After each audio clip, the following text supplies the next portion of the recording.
Jonas said it was really a very good game for him to bounce in and get going. I thought the matchups he's played against Cantor, he's familiar with him, and but he did an excellent job. Not only that, I thought he set the tone for us rebounding, and I thought that was just as important as the points he scored.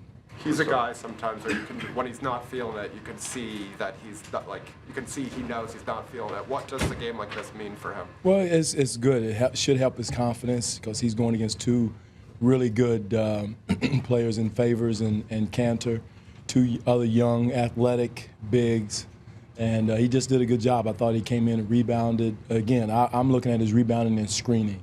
You know, everybody's looking at his points, but I'm looking at all the other things he's doing. He should have half of DeMar's buckets because he set such solid screens for him. And that's, for us, is just as important the way we play as the points he's got. And points are gravy. I mean, they did a great job of getting his balance and touch inside, but that's gravy for us when we can get DeMar open, set pick and rolls for Kyle. He did a great job in doing that. It's a pretty sort of business-like win. You sort of stay with them and then warm down at the end. But imagine a little nerve-wracking for you. No, it wasn't nerve. It was grinded out. It was a grinded-out game. I think it's a lot of a byproduct of having so many home games at home every other day. A very stressful game and game against Chicago. You know, right, wrong, and different. Even though it was just one of 82, mentally it would wear on you, and physically also. And but again, I thought we found a way in the second half to win.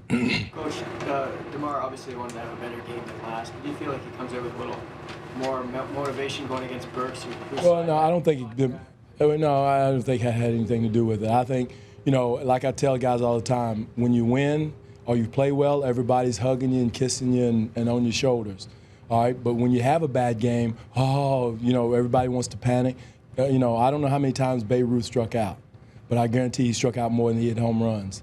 And when you're a scorer for a team like that, like DeMar is for us, you're going to have nights like that. And you know, I don't care how many he misses, he's going to come back and hit those same shots, and he showed it tonight. I don't care who we had played against tonight. I had confidence he was going to come out and have a big night. Was it a better matchup for him, or was he doing something different than One thing, I thought we screened better.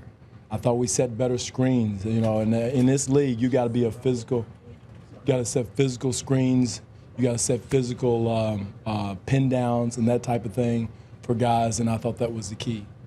Quiet night for Amir. What did you see from him tonight? It was quiet. I thought, you know, he came in and tried to give it to us. I thought Pat stretched their defense out, gave us better spacing, and kept their bigs from roaming around. They had Gobert and Favors in there roaming around in the paint.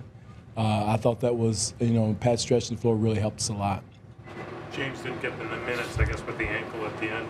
Yeah, he was going to close for us, but he turned his ankle. We'll see how that goes, you know, next couple of days. Good thing about it, we got a few days off before we play Memphis and get that ankle back where it is. One thing I've seen the last couple nights, like he seems to be really aggressively, he's covering usually a top guy, but he's going aggressively at them at the other end. Right, he's doing a great job for us of making great decisions, when to attack, when to pass it. He had one kind of tight pass in there to you know, today in that situation, but I thought he did a good job of attacking when he had it, making the easy play for the most part, and he's been doing that the last 2 or 3 games. You want to make a Gordon Hayward play deep, right? You have to, and I thought DeMar did too. When they had him on DeMar did a good job of going it when he was guarding DeMar and you know, attacking him, and that's what you have to do against a great scorer. I think Gordon Hayward was going to be one of our top players in our league for a while.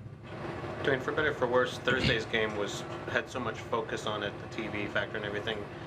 Jonas talked afterwards about how that was kind of a cold shower. Do you think your players kind of had that sense and responded to that? Yeah, and it did, and it took a little juice out of us a little bit, which I've been preaching for it not to, but I thought it did, a little emotional drain a little bit, bouncing back tonight.